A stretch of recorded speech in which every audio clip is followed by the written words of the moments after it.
ನಮಸ್ಕಾರ. ಇವತ್ತಿನ ನಮ್ಮ ಈ ವಿಶೇಷ ಚರ್ಚೆಗೆ ಎಲ್ಲರಿಗೂ ಸ್ವಾಗತ. ನಮಸ್ಕಾರ. ಸಾಮಾನ್ಯವಾಗಿ ವಿದ್ಯಾರ್ಥಿಗಳಿಂದ ಒಂದು ಮಾತು ನಾವು ಕೇಳ್ತಾನೆ ಇರ್ತೀವಿ. ನಾನು ರಾತ್ರಿ ಇಡೀ ಓದಿದೆ, ಆದ್ರೆ ಪರೀಕ್ಷೆಯಲ್ಲಿ ಏನೂ ನೆನ್ಪಿಗ್ ಬರ್ಲಿಲ್ಲ ಅಂತ. ಹೌದು. ಇಲ್ಲಾಂದ್ರೆ ಎಷ್ಟೇ ಓದಿದ್ರೂ ತಲೆಲಿ ಉಳಿಯುತ್ತಿಲ್ಲ ಅನ್ನೋದು. ನನಗೂ ಕಾಲೇಜಲ್ಲಿದ್ದಾಗ ಇದೇ ಅನುಭವ. ರಾತ್ರಿ ಇಡೀ ಕಾಫಿ ಕುಡಿದು ಪುಟ ಪುಟ ತಿರುವಾಕಿದ್ರೂ ಬೆಳಿಗ್ಗೆ ಎಕ್ಸಾಮ್ ಹಾಲ್ನಲ್ಲಿ ಎಲ್ಲವೂ ಖಾಲಿ. ಇದು ಬಹುತೇಕ ಎಲ್ಲರೂ ಅನುಭವಿಸುವ ಒಂದು ಸಾಮಾನ್ಯ ಸಮಸ್ಯೆ. ಕಷ್ಟಪಟ್ಟು ಓದಿದ್ರೂ ಫಲಿತಾಂಶ ಸಿಗ್ದಿದ್ದಾಗ ನಿರಾಸೆಯಾಗೋದು ತುಂಬಾ ಸಹಜ. ಖಂಡಿತ. ನಮ್ಮ ಶ್ರಮ ವ್ಯರ್ಥವಾಯ್ತಲ್ಲ ಅನ್ನೋ ಬೇಸರ. ಇವತ್ತು ನಾವು ಇದೇ ಸಮಸ್ಯೆಯ ಮೂಲವನ್ನು ಹುಡುಕೋಕೆ ಹೊರಟಿದ್ದೀವಿ. ಇದಕ್ಕೇನಾದ್ರೂ ಪರಿಹಾರ ಇದೆಯಾ? ನಮ್ಮ ಕೈಯಲ್ಲಿ ಡಾಕ್ಟರ್ ಸುಜೇಂದ್ರ ಪ್ರಕಾಶ್ ಅವರ selective extraction the art of meaningful reading ಅನ್ನೋ ಪುಸ್ತಕದ ಆಯ್ದ ಭಾಗಗಳಿವೆ. ಅದರಲ್ಲಿ ಒಂದು ತಂತ್ರದ ಬಗ್ಗೆ ಹೇಳಿದ್ದಾರೆ.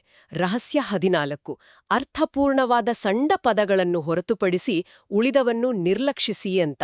ಹೌದು, ಇದು ಕೇಳೋಕೆ ಸರಳ ಅನ್ಸಿದ್ರೂ ಇದೊಂದು ಮನಸ್ಥಿತಿಯ ಬದಲಾವಣೆ. ಓದುವುದಂದ್ರೆ ಕೇವಲ ಅಕ್ಷರಗಳನ್ನು ನೋಡೋದಲ್ಲ, ಅದೊಂದು ಬುದ್ಧಿವಂತಿಕೆಯ ಬೇಟೆ ಅನ್ನೋದನ್ನ ಇದು ಕಲಿಸುತ್ತೆ. ಹಾಗಾದ್ರೆ ಇವತ್ತು ನಾವು ಪಠ್ಯಪುಸ್ತಕಗಳು ಯಾಕೆ ನಮಗೆಲ್ಲ ಒಂದು ದೊಡ್ಡ ಹೊರೆ ಎನಿಸುತ್ತವೆ, ಮತ್ತೆ ಕೆಲವರು ಮಾತ್ರ ಕಡಿಮೆ ಸಮಯದಲ್ಲಿ ಹೆಚ್ಚು ಕಲಿಯುವ ರಹಸ್ಯವೇನು ಅನ್ನೋದನ್ನ ಭೇದಿಸೋಣ. ಸರಿ, ಶುರು ಮಾಡೋಣವಾ? ಖಂಡಿತ. ಮೊದಲಿಗೆ ವಿದ್ಯಾರ್ಥಿಗಳು ಓದುವಾಗ ಎದುರಿಸುವ ಒಂದು ಸಾಮಾನ್ಯ ತಪ್ಪಿನ ಬಗ್ಗೆ ಮಾತಾಡೋಣ.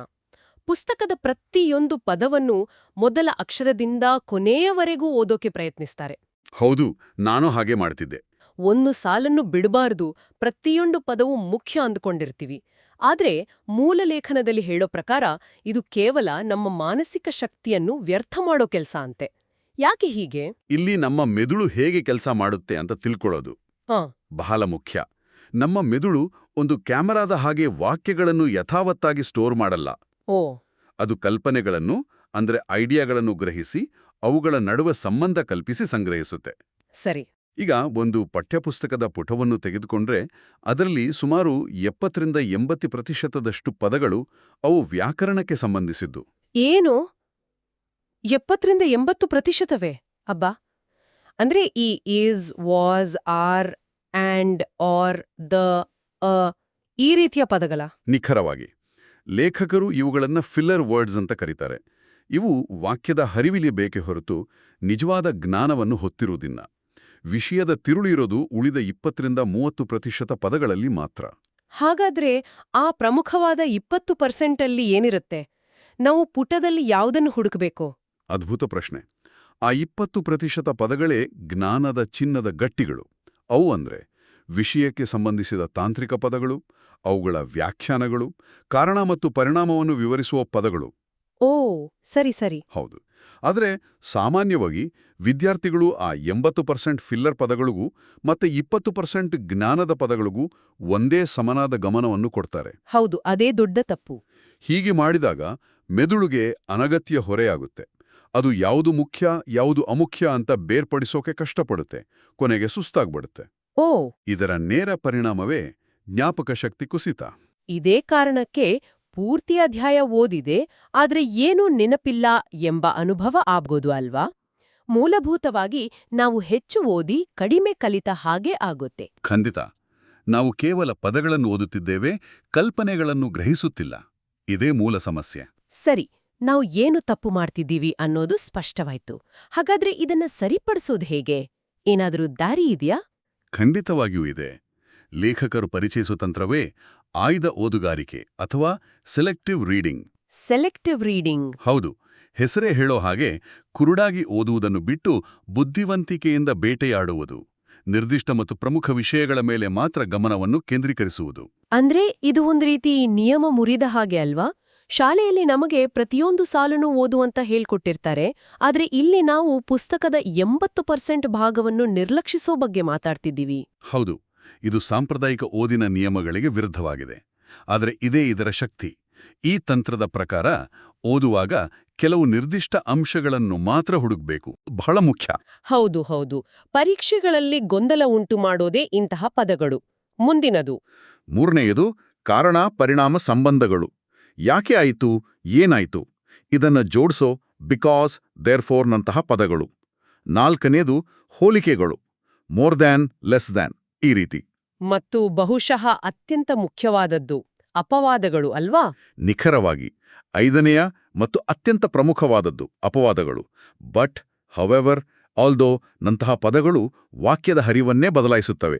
ಇವುಗಳ ಮೇಲೆ ವಿಶೇಷ ಗಮನ ಇರಲೇಬೇಕು. ಸಂಕ್ಷಿಪ್ತವಾಗಿ ಹೇಳೋದಾದ್ರೆ ವಾಕ್ಯದ ವ್ಯಾಕರಣದ ಹರಿವಿಗಾಗಿ ಇರೋ ಪದಗಳನ್ನ ಬದಿಗಿಟ್ಟು ಅದರ ಅರ್ಥವನ್ನು ರೂಪಿಸುವ ಬದಲಾಯಿಸುವ ಪದಗಳನ್ನ ಮಾತ್ರ ನಾವು ಹಿಡಿಯಬೇಕು. ಅತ್ಯುತ್ತಮವಾಗಿ ಹೇಳಿದಿರಿ. ಇದು ಓದುವಿಕೆಯನ್ನ ಆಯಾಸದ ಕೆಲಸದಿಂದ ಒಂದು ಬುದ್ಧಿವಂತಿಕೆಯ ಬೇಟೆಯನ್ನಾಗಿ ಪರಿವರ್ತಿಸುತ್ತೆ. ಈ ತಂತ್ರವನ್ನು ಒಂದು ಸಣ್ಣ ಉದಾಹರಣೆ ಮೂಲಕ ನೋಡಬಹುದಾ? ಖಂಡಿತ. ಹೀಗೊಂದು ವಾಕ್ಯವಿದೆ ಅಂದ್ಕೊಳ್ಳಿ. Although water is essential for photosynthesis, the process will not occur unless there is also an adequate supply of sunlight which provides the necessary energy. ಸರಿ. ಈ ವಾಕ್ಯದಲ್ಲಿ ಸುಮಾರು 25 ಪದಗಳಿವೆ. ನಾನು ಹಳೆ ರೀತಿಯಲ್ಲಿ ಓದಿದ್ರೆ ಎಲ್ಲವನ್ನೂ ಒಂದೇ ರೀತಿ ಓದ್ತಿದ್ದೆ. ಈಗ ಹೊಸ ತಂತ್ರ ಬಳಸಿ ನೋಡೋಣ. ಆಲ್ದೋ ಇದೊಂದು ಅಪವಾದ. ಮುಖ್ಯ water is essential for photosynthesis, ದ್ಯುತಿ ಸಂಶ್ಲೇಷಣೆಗೆ ನೀರು ಅವಶ್ಯಕ, ಇದೊಂದು ಕಲ್ಪನೆ.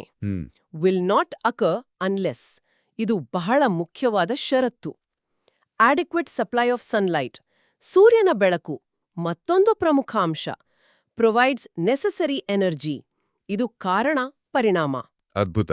ನೀವು ಈಗ 25 ಪದಗಳ ವಾಕ್ಯದಿಂದ 5 ಪ್ರಮುಖ ಕಲ್ಪನೆಗಳನ್ನು ಹೊರತೆಗೆದಿದ್ದೀರಿ. ಹೌದು. 1. ದ್ಯುತಿಸಂಶ್ಲೇಷಣೆಗೆ ನೀರು ಬೇಕು, ಆದರೆ 2. ಸೂರ್ಯನ ಬೆಳಕು ಇಲ್ಲದಿದ್ದರೆ ಅದು ಆಗುವುದಿಲ್ಲ. 3.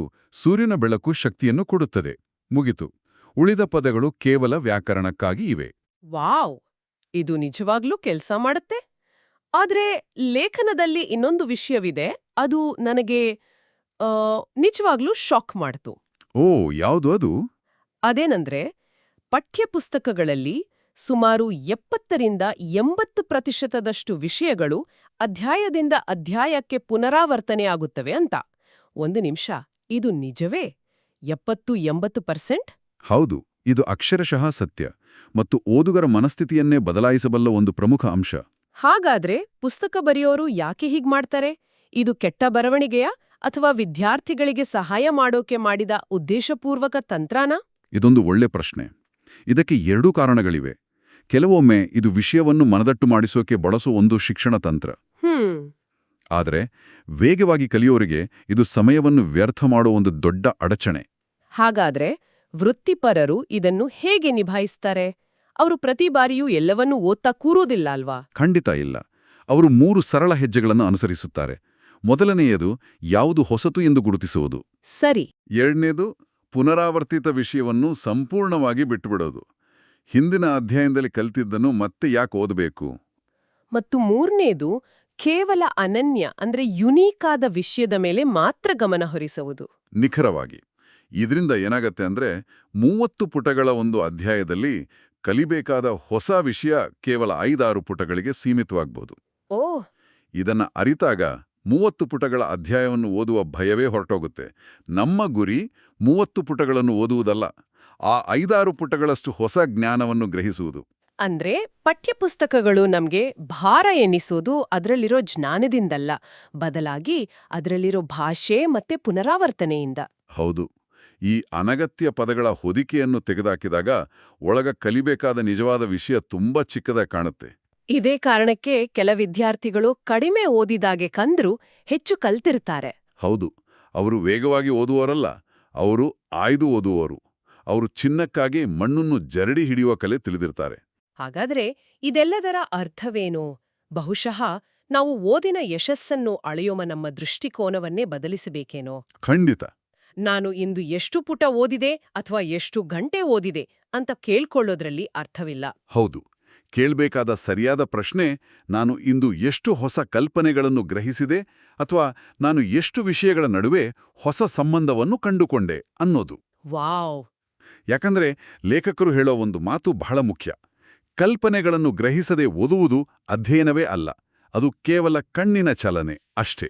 Reading without extracting ideas is not studying, it is just eye movement. ನಾವಿಷ್ಟು ದಿನ ಕೇವಲ ಕಣ್ಣಿನ ವ್ಯಾಯಾಮ ಮಾಡ್ತಿದ್ವೇನೋ? ಬಹುಶಃ ಹೌದು. ಈಗ ಮೆದುಳಿಗೂ ಸ್ವಲ್ಪ ಕೆಲಸ ಕೊಡೋ ಸಮಯ. ಸರಿ, ಇಂದಿನ ನಮ್ಮ ಆಳವಾದ ವಿಶ್ಲೇಷಣೆಯ ಸಾರಾಂಶವನ್ನು ನೋಡೋಣ.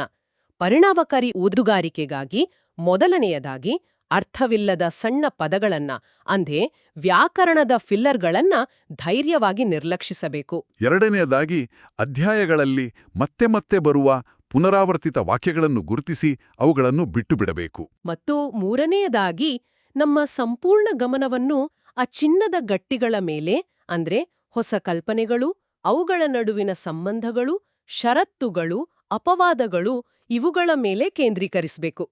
ಈ ಸರಳ ಬದಲಾವಣೆಯು ಓದುವಿಕೆಯನ್ನು ಆಯಾಸದ ಕೆಲಸದಿಂದ ಒಂದು ಬುದ್ಧಿವಂತಿಕೆಯ ಮತ್ತು ಆಸಕ್ತಿದಾಯಕ ಚಟುವಟಿಕೆಯನ್ನಾಗಿ ಪರಿವರ್ತಿಸುತ್ತೆ. ಖಂಡಿತ. ಆಗ ಪುಸ್ತಕಗಳು ಶತ್ರುಗಳಂತೆ ಕಾಣಲ್ಲ, ಸ್ನೇಹಿತರಂತೆ ಕಾಣ್ತವೆ. ಹಾಗಾದ್ರೆ ಕೇಳುಗರಿಗೆ ಅಂತಿಮವಾಗಿ ಒಂದು ಚಿಂತನೆಗೆ ಹಚ್ಚುವ ಪ್ರಶ್ನೆಯೊಂದಿಗೆ ಈ ಚರ್ಚೆಯನ್ನ ಮುಗಿಸೋಣ.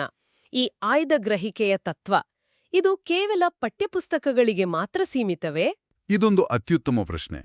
ಈ ತಂತ್ರದ ನಿಜವಾದ ಸೌಂದರ್ಯ ಅಡಗಿರೋದೇ ಇಲ್ಲಿ. ಇದನ್ನು ನಾವು ನಮ್ಮ ದೈನಂದಿನ ಜೀವನದಲ್ಲಿ ಓದುವ ಸುದ್ದಿಲೇಖನಗಳು, ವೃತ್ತಿಪರ ವರದಿಗಳು ಅಥವಾ ಉದ್ದನೆಯ ಇಮೇಲ್ಗಳು ಇದಕ್ಕೂ ಅನ್ವಯಿಸಬಹುದೇ?